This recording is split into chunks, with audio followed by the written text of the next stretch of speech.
people have to understand, are you using your device or is your device using you? Can you put it down? Can you turn it off? If you don't read the newspaper, you're uninformed. If you do read it, you're misinformed. What do you do? That's a great question. What is the long-term effect of too much information? One of the effects is the need to be first, not even to be true anymore. So what a responsibility you all have to tell the truth, not just to be first, but to tell the truth.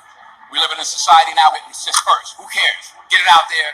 We don't care who it hurts. We don't care who we destroy. We don't care if it's true. Just say it, sell it.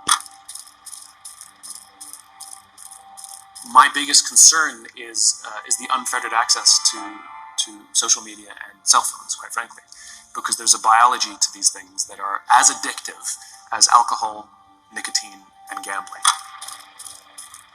Right now, a family is out to dinner at a restaurant, not enjoying each other's company, but each staring into the screen of their choice, completely ignoring the family members. And this is mom, dad, and the children all doing the same thing while they continue to eat. They did it the entire meal.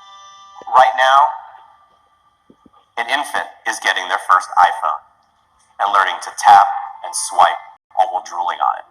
92% of 2-year-olds play video games because that is what parents are putting in front of their precious children to keep them entertained and quiet.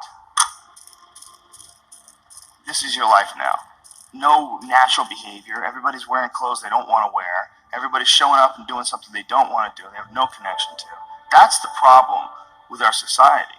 And then what's the reward for all this stuff? Go home, get a big TV.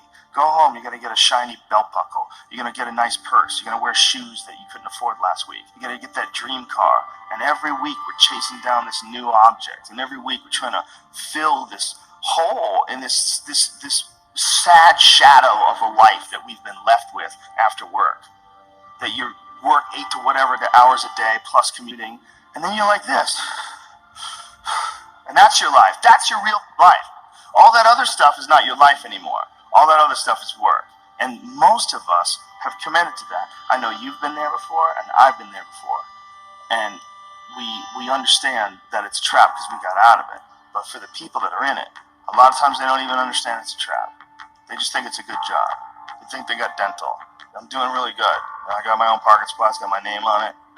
And you're just a piece of a heartless, shitty machine that makes money.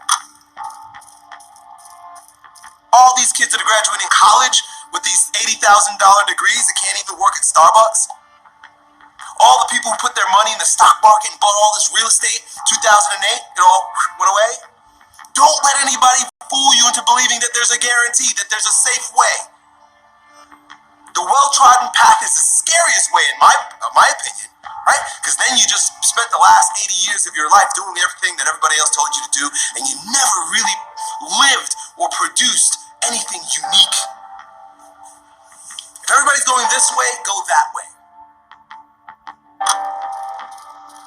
We now know that many of the major social media companies hire individuals called attention engineers who borrow principles from Las Vegas casino gambling, among other places, to try to make these products as addictive as possible.